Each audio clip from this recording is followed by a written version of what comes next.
আসসালামু আলাইকুম প্রিয় দর্শক, আমাদের সমাজের সবচেয়ে ভয়াবহ ফিতনা যেটা আমাদের সামনে আসছে সেটা হচ্ছে ট্রান্সজেন্ডার। প্রিয় দর্শক, আমরা অনেক দিন ধরেই সোশ্যাল মিডিয়াতে শুধুমাত্র এই বিষয়ে পক্ষে এবং বিপক্ষে লেখালেখি এবং বিভিন্ন ভিডিও দেখে আসছি। সেটাই এখন আর থেমে থাকেনি।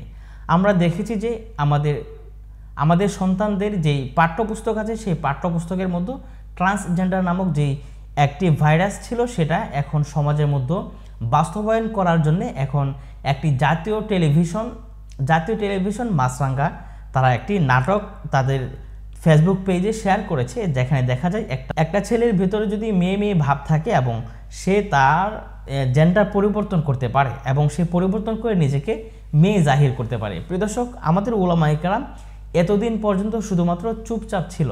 আমাদের উলামায়ে কেরাম নিজেদের ভিতরে নিজেদের মধ্যে সামান্য কিছু কিছু বিষয় নিয়ে ঝগড়া বিবাদ করে একজন আরেকজনকে দেখতে পারে না, একজন আরেকজনকে বয়কট করে এবং একজন আরেকজনের মাহফিলকে বাধা দেওয়ার জন্য বিভিন্ন পন্থা অবলম্বন করে থাকেন। তাদের উদ্দেশ্য হচ্ছে যে আমার যে মত আছে সেই মত আপনাকে মানতে হবে, যদি মানেন তাহলে আপনি সমাজে চলতে পারবেন, নতুবা আপনি চলতে পারবেন না।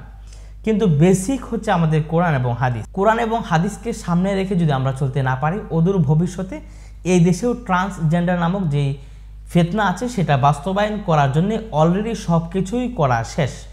আমাদের যে পাঠ্যপুস্তক আছে সেখানে ট্রান্সজেন্ডার ঢুকিয়ে দেওয়া হয়েছে। এমনকি এখন জাতীয় যে টেলিভিশন চ্যানেলগুলো আছে সেখানেও ট্রান্সজেন্ডার নামক সেই ভাইরাসকে প্রতিষ্ঠিত করার জন্য সমাজে এমন কিছু নাটক তৈরি করা হচ্ছে। অলরেডি সিদ্দিক নামক একটি নাটক মাছরাঙ্গা টেলিভিশন তারা প্রকাশ করেছে এবং প্রচার করেছে। প্রিয় দর্শক, এখন আপনারা চিন্তা করে দেখেন, যেই নাটকে দেখানো হয়েছে যে একটি ছেলে বাড়ি থেকে বের হয়ে গেছে, বাড়ি থেকে বের হয়ে যাওয়ার পরে 5 বছর পরে বাড়িতে এসেছে, সে মেয়ে এসেছে। তার বাবা জিজ্ঞেস করলো যে তুমি কেন এমন করলা? সে বলল যে আমি ছোট থেকে আমার ভিতরে একটি লালন করেছি মেয়েলি ভাব।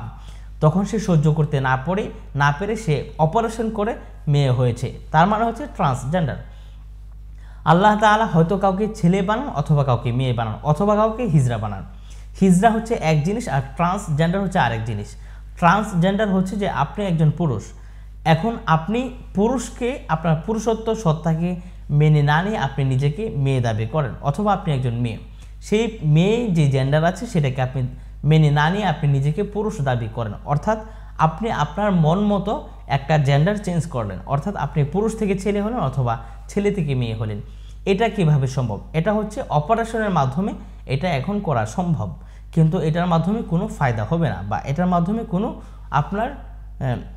মাধ্যমে আপনার কোনো উপকার হবে না, আপনার ক্ষতি ছাড়া। এখন কথা হচ্ছে যে একজন মানুষের মধ্যে যদি মেয়েলি ভাব থাকে তাহলে কি সে মেয়ে হয়ে যাবে?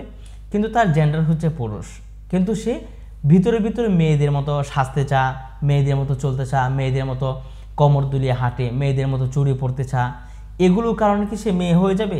ইম্পসিবল, এটা সম্ভব না। আল্লাহ তাআলার পক্ষ থেকে যাকে যে জেন্ডার দেওয়া হয়েছে সে সেই জেন্ডারের। প্রিয় দর্শক, এখন আমাদের সমাজে এই ট্রান্সজেন্ডার নামক যে ভাইরাসটা আছে, যেই পশ্চিমা সভ্যতা, সেই সভ্যতাকে আমাদের দেশে বাস্তবায়ন করার জন্য অলরেডি অনেক কিছুই করা হয়েছে। ইতিমধ্যে বিভিন্ন সোশ্যাল মিডিয়াতে ভিডিও করে বা এখন জাতীয় টেলিভিশনে এগুলো প্রচার হচ্ছে।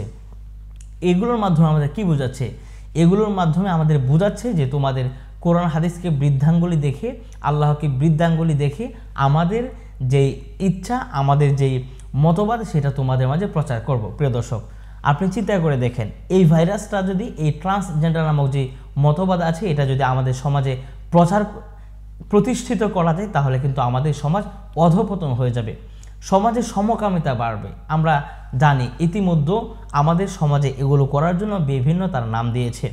এখন সবচেয়ে বেশি যেটা হচ্ছে সেটা হচ্ছে ট্রান্সজেন্ডার, তারাকে বৈধ করতে চাচ্ছে। তাদের কথা হচ্ছে যে একজন ছেলে তার ভিতরে যদি মেয়েলি ভাব থাকে বা সে যদি নিজেকে মনে মনে মেয়ে দাবি করে তাহলে কেন সে মেয়ে হতে পারবে না? প্রিয় দর্শক, আমরা সমাজে দেখেছি যে অনেক পুরুষ এমন আছে যার স্বভাব হচ্ছে মেয়েদের মতো, হাঁটে মেয়েদের মতো, চলাফেরা মেয়েদের মতো করতে চায়, কিন্তু সে বিয়ে করেছে, তার সন্তান আছে, তার ওয়াইফ আছে, তার স্ত্রী আছে, এগুলোর মাধ্যমে তার সমাজে সে প্রতিষ্ঠিত। কিন্তু এখন সেই জেন্ডারকে চেঞ্জ করে সে আরেকটা নতুনভাবে তারা উদ্ভাবন করতে চাচ্ছে, অর্থাৎ আল্লাহ তাআলার সৃষ্টিকে তারা বিকৃত করতে চাচ্ছে। প্রিয় দর্শক, এখনও যদি আমরা সজাগ না হই তাহলে কিন্তু অদূর ভবিষ্যতে অদূর ভবিষ্যতে তারা তাদের সেই এজেন্ডা বাস্তবায়ন করবে। এখন আমাদের কাজ হচ্ছে, আমাদের যে সমস্ত ওলামায়ে কেরাম আছেন যারা ওয়াজ মাহফিলে কথা বলেন, আপনারা সব ওয়াজ বাদ দিয়ে এখন শুধুমাত্র এইটা নিয়ে আপনারা কাজ করেন। এই ট্রান্সজেন্ডার যারা বাস্তবায়ন করতে চাচ্ছে, যারা প্রচার করে, যারা এটাকে প্রমোট করার জন্য সহযোগিতা করছে, প্রত্যেকটা মানুষকে বয়কট করতে হবে, প্রত্যেকটা প্রতিষ্ঠানকে বয়কট করতে হবে। আপনি আজকে বিশ্বাস করেন বাংলাদেশে কোনো আলেমের কোনো টিভি চ্যানেল নেই, বাংলাদেশে কোনো ওলামায়ে কেরামের তত্ত্বাবধানে কোনো চ্যানেল নেই, কোনো মিডিয়া নেই। যেই সমস্ত মিডিয়া আছে বা যেই সমস্ত চ্যানেল আছে, যেই সমস্ত বড় বড় টেলিভিশন আছে, সবগুলো হচ্ছে আলেম ছাড়া, অর্থাৎ এমন মানুষের যাদের ব্যবসা করা উদ্দেশ্য।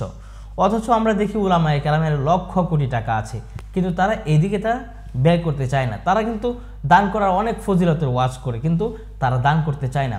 তারা ইসলাম প্রচারে অনেক সুন্দর সুন্দর ওয়াজ করে, কিন্তু তারা ইসলাম প্রচারের জন্য সহযোগিতা করছে না।